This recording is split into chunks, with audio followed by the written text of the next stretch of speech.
Greetings, greetings, one and all. How y'all doing out there? Happy Thursday, man. Um, I haven't been able to stream a lot these last couple of weeks because I had some big changes. I had an additional to my family. I'll talk about that later. But yeah, but it's just been busy for me. I haven't been able to get on live or anything to do anything live. But hey, we're back, man. How y'all doing out there? Welcome to the live broadcast, YTIP broadcast, YTIP radio. My name is Dagger, aka Red Robe, and I'll be your host for the next however long this live may last. I don't have a time really. I just do my thing. My cap is half an hour tops when I'm by myself. Sometimes when I have a guest, it could go on for 2 hours. But anyways, today we're talking about what should we tell our kids about the music industry, like how do we approach a conversation with our kids, because they're gonna be interested, in the music thing, especially if let's say you as a parent was involved with the music business or the music industry. They're gonna be interested, and the music business is very attractive. If you don't know, the music business is something that it looks great. It's colorful from the outside looking in. It looks like people are having fun. It looks like the artists are living their best life. It just looks really good, and it looks better than what it actually is. And sometimes when you talk to the artists, when you talk to the people involved in the music industry, you kind of get a whole different perspective on it. And it's not the perspective that you think it is. Like a lot of times, like when you watch documentaries or you hear artists speaking from a personal experience thing, like you notice that it's never really like a beautiful thing that you think it is. It's mainly a thing where like artists want to get in and get out. It's almost like being a part of a drug cartel or something. Like, you get in, you make some money, then you try your best to get out as fast as you could, because it's only a matter of time before the feds bust in, or people start killing each other. That's the way it is.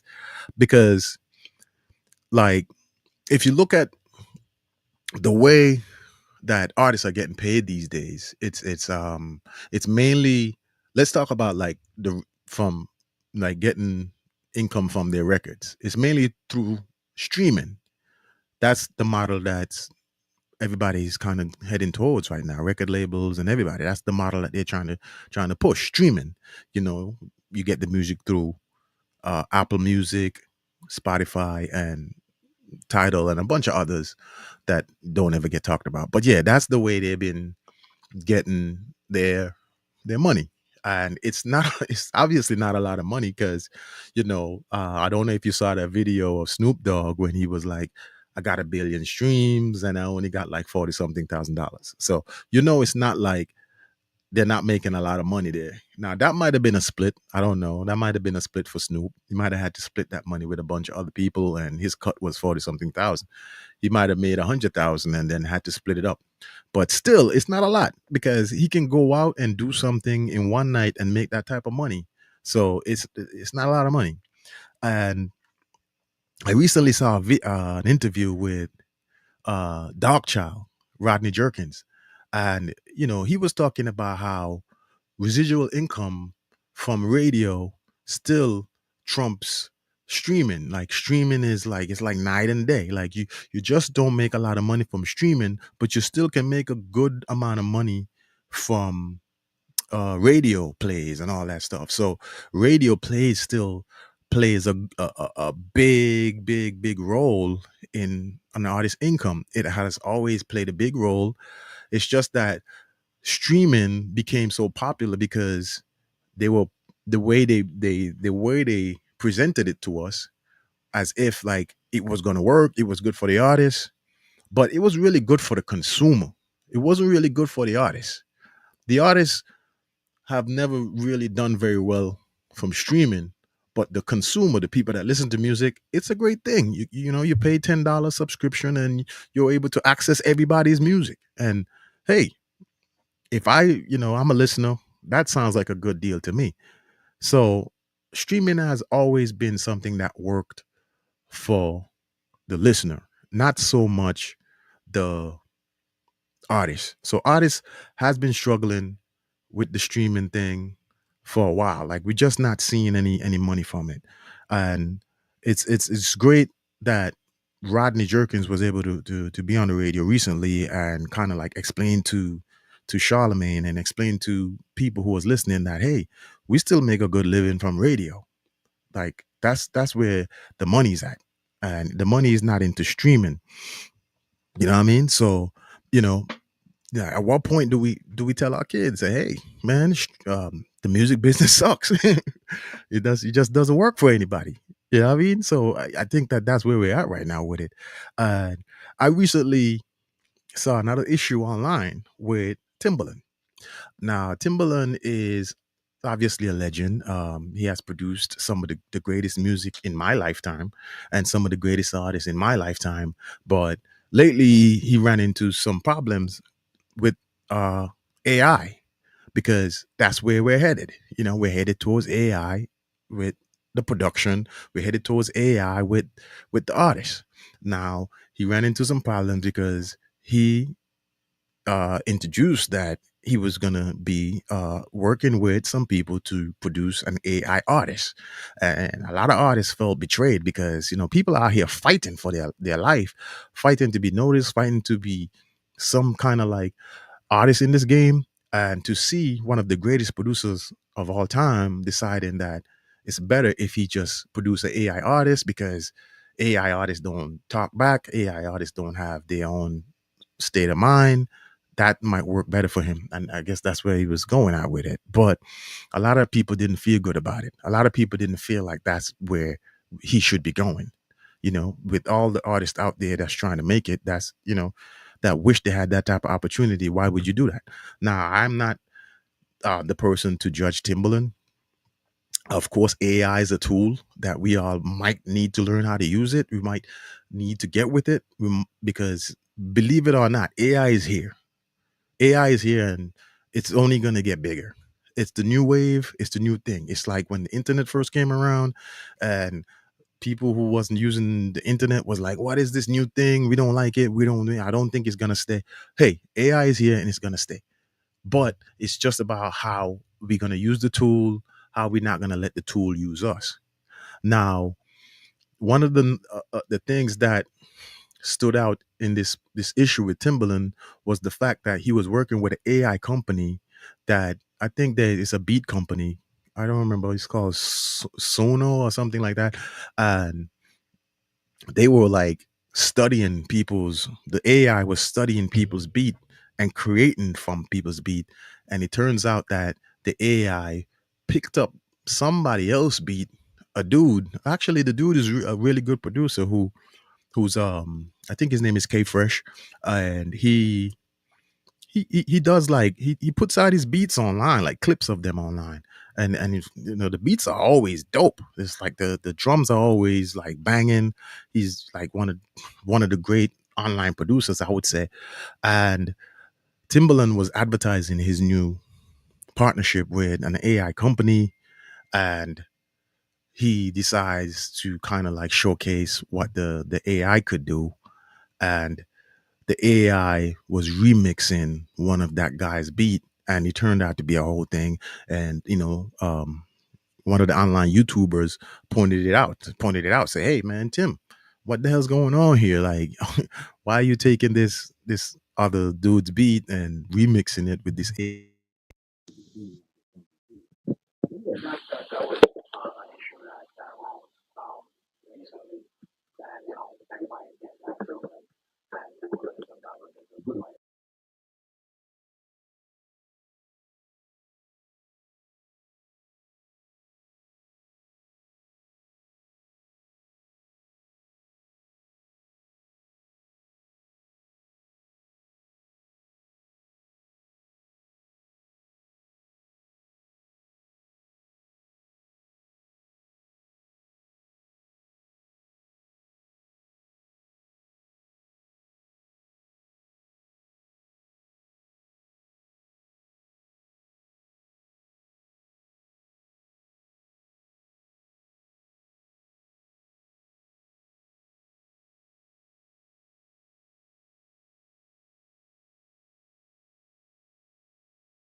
Man, what happened there just now, man? All right, I'm back online. Sorry for that little glitch. My mic went off for a second. But yeah, it was just a situation with Timberland, and it didn't look good. It didn't look good for Timberland to basically take this guy's beat and remix it. And Timberland was saying that, you know, he actually brought attention to the beat because Ghostface Killer called him up, and it just didn't look good because the dude ended up saying, "Hey, I have Ghostface Killer's number, and he has my number, and if he hears something from me that he wants to get, he can always call me. You don't have to remix my beat with an AI program to tell to make Ghostface Killer want it." Ghostface Killer basically want it because Timberland is a legend, of course. All Timberland could have done was basically saying, "Hey, let me do some background check and see where this beat is coming from." I guess I think it's a situation where Tim is working with a company, and the company is offering him a lot of money, and he was just doing an ad without even doing any background check, doing any background check to see exactly where this music is coming from, where the AI is taking it from, and all that. There was a what you call a tag. The AI even brought the tag into the remix. So I think that alone should have made Timbaland be like, "Is that a tag? Is this somebody's tag? Like, whose tag is this?" Like, I think that should have made him see that. But obviously, Timbaland is making a lot of money from this company, so he didn't bother to check, and he just ended up looking like a fool with it, which comes back to the conversation of where the music industry is headed, and what should we tell our kids. Like, should we be telling our kids that, the music industry is toxic? It's no place for you to make any money, because I don't really think that anybody is making any money anymore, to be honest with you. And you check a lot of people out, you see most artists are going broke. Most artists will tell you like they have no money and stuff like that, and they're making no money. We all know the music industry is sometimes a short run. Sometimes you get 5 years, 10 years, and then you kind of phase out, and the people would think you're old, and the new artists come in. The new artists get big. They don't respect the older artists. It's a tough industry. You know what I mean? And it's one of those things where you grew up in it, and when people was telling you that, hey, maybe this is not the industry to be in, maybe you should try to be something like a regular profession, like a doctor, lawyer, something like that. Maybe that might be better for you. The music industry seems fun and it looks fun, but it's not it's not. It's a lot of work, and it's a lot of disrespect. It's a lot of betrayal. It's a lot of like falling out with people. It's a lot of like being big and broke.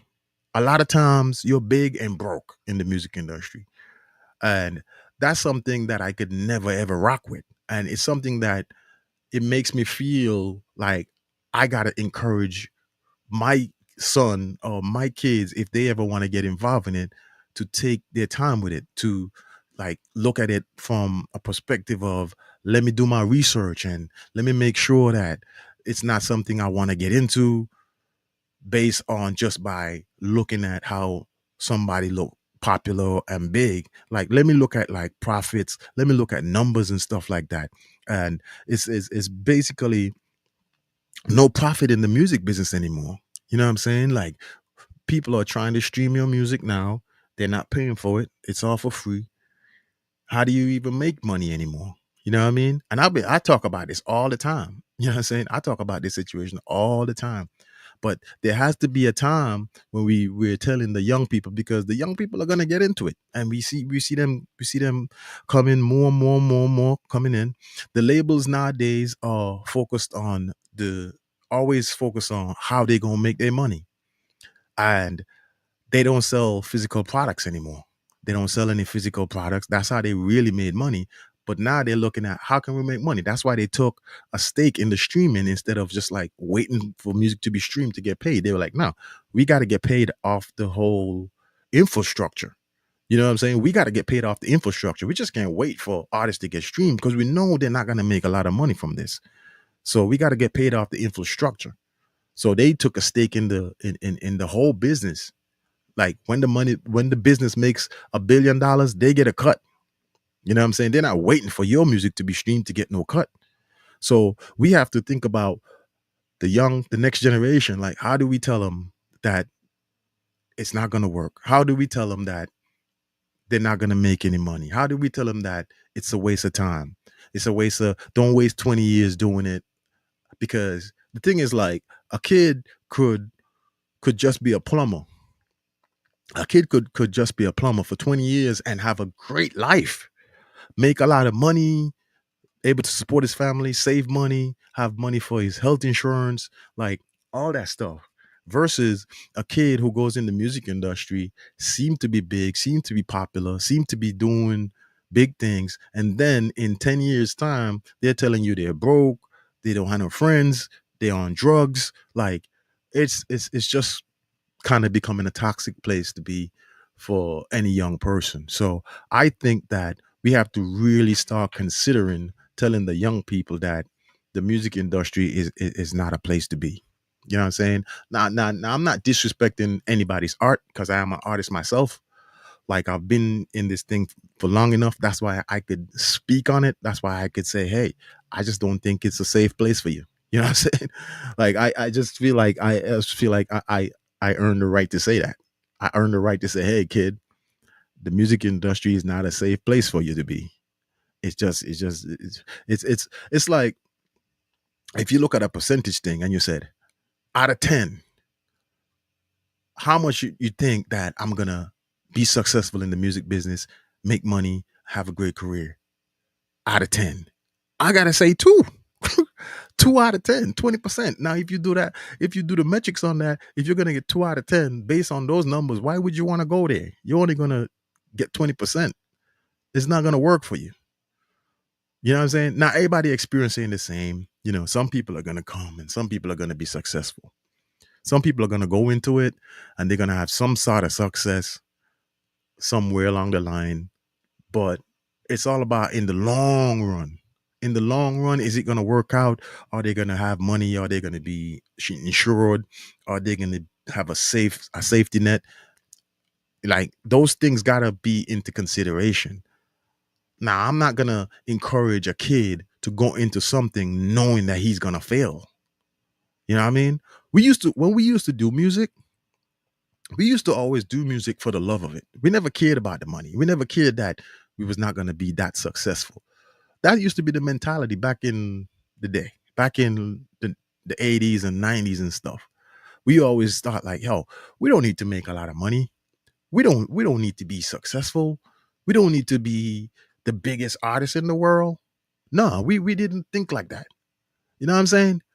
But when we sat down and we really do some critical thinking, we're like, yo, one day you're gonna become an adult. One day you're gonna have to pay your bills. One day you're gonna have to take care of your children.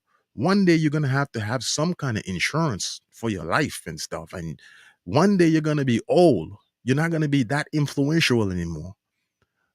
And when that day come, if you have nothing to fall back on, you're just like some kind of liability for somebody.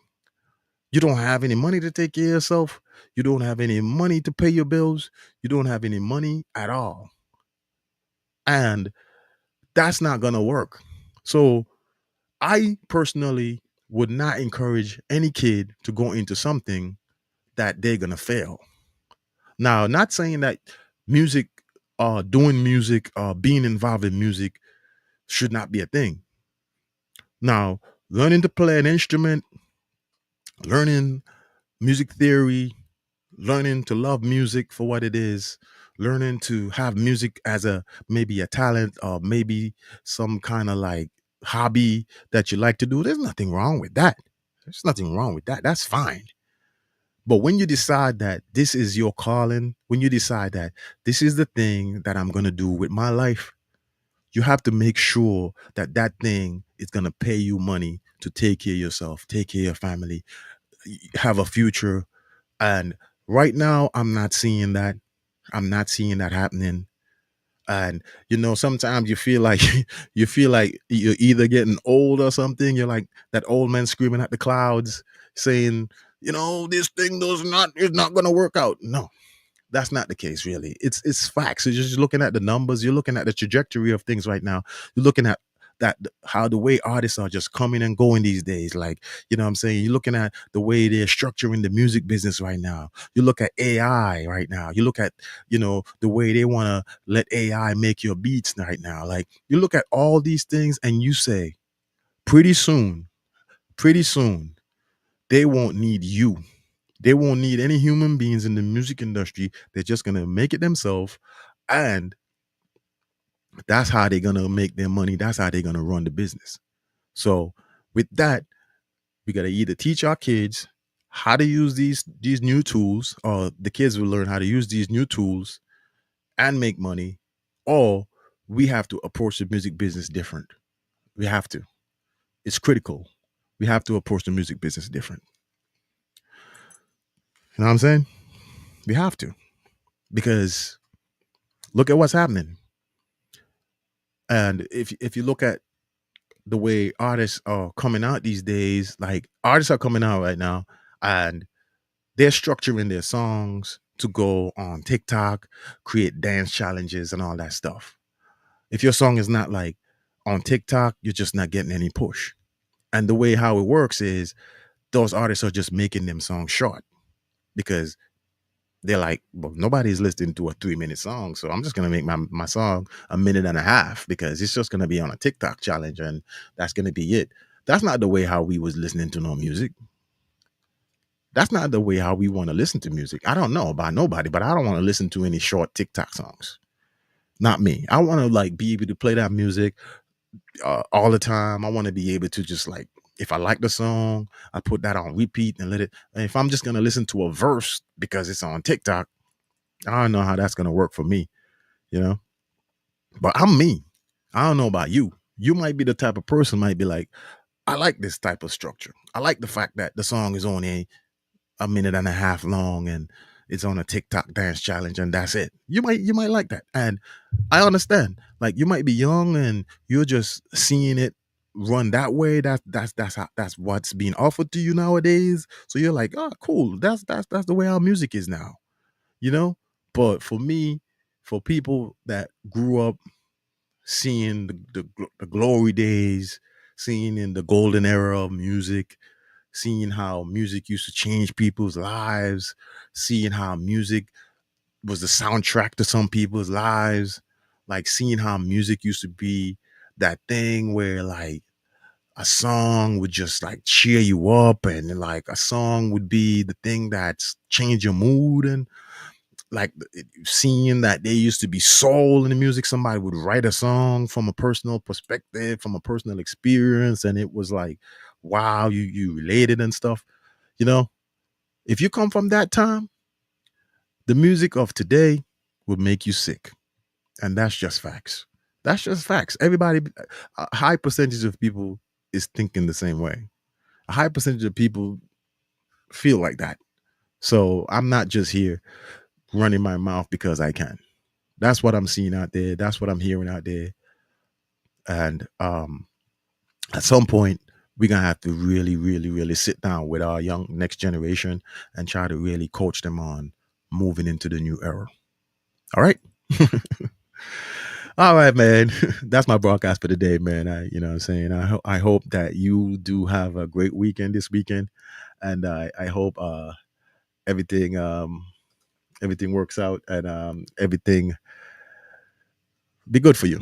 All right, man. You have been listening to White Tip Radio, White Tip Broadcast, White Tip YouTube channel. My name is Dagger, aka Red Robe, signing out one time. Peace and one love.